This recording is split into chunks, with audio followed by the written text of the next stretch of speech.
अब मैं आपको पूरा चैप्टर रीड कर बता रही हूँ कि ओणम चैप्टर में क्या लिखा है।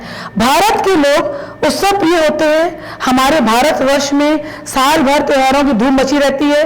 ये त्योहार हमारे जीवन में खुशियों के साथ नए रंग भर देते हैं। भारत के दक्षिण में सुंदर केरल प्रदेश स्थित है। यहाँ के लोग सारा जीवन बिताते हैं। इनकी मातृभाषा मलयालम है। इनका प्रमुख त्योहार है ओणम। यह अगस्त के अंतिम सप्ताह या सितंबर के शुरू में मनाया जाता है। इस त्योहार के साथ महाबली की पुरानी कथा जुड़ी है। महाबली केरल प्रदेश के राजा थे। वे बहुत दयालु और दानी थे। उनके राज्य की प्रजा बहुत खुश थी। चारों तरफ खुशहाली ही खुशहाली थी। महाबली का राज बढ़ा देखकर देवराज इंद्र को अपना सिंहासन की चिंता हुई। देवराज इंद्र ने क्या किया? देवराज इंद्र भगवान विष्णु के पास गए और अपने चिंता कारण बताया और उनसे सहायता मांगी। भगवान विष्णु ने कहा, मैं तुम्हारी सहायता करूंगा। विष्णु जी ने वामन ब्राह्मण का रूप धारण करके महाबली के दरबार में चल रहे यज्ञ को पूरा करवाया तथा महाबली से 3 कदम के बराबर जमीन का टुकड़ा मांगा। महाबली गुरु ने चेतावनी दी कि यह कोई साधारण ब्राह्मण नहीं है, अतः आप इसे कुछ मत देने का वचन मत देना। पर महाबली नहीं माने। उन्होंने कहा कि आप अपनी इच्छा से 3 कदम जमीन ले सकते हैं। यह सुनकर जो वामन था, छोटा था, नाटा था, अपने रूप में आ गया, विशालकाय हो गया। भगवान विष्णु ने बड़ा रूप धारण कर लिया।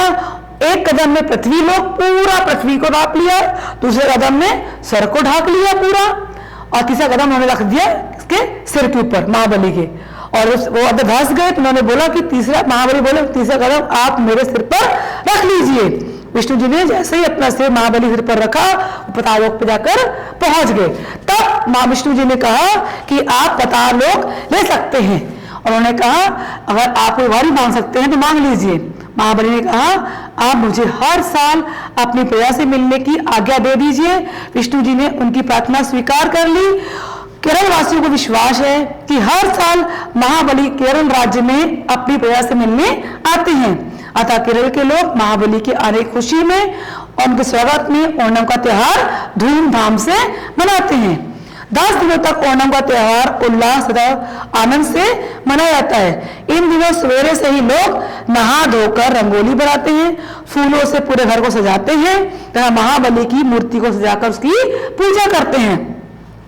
ओणम का 10वां दिन बहुत विशेष होता है। इसको बोलते हैं तिरुओणम। क्या बोलते हैं? तिरुओणम। इस दिन मंदिरों में कथकली डांस होता है, नृत्य होता है, हाथियों का जुलूस निकाला जाता है। इस दिन नौका दौड़ मतलब बोट रेस, नौका दौड़ का शुरू आयोजन किया जाता है। पंपा नदी वहां पर है, उसके जो तट है, कोस्ट में है, पंपा नदी तट पर सर्पाकार सार्क के आकार की नौकाएं होती हैं। सर्पाकार नौकाओं में छोटे बड़े सभी बैठते हैं। फिर नौका दौड़ शुरू होती है, बोट रेस शुरू होती है। विजेता नौकाओं को जो बोट जीतती है, विजेता है, उसको सम्मान पूर्वक इनाम दिया जाता है। इस दिन केरल की छटा देखने योग्य होती है। वहां की छटा जो है, वहां का नजारा है, देखने योग्य होता है।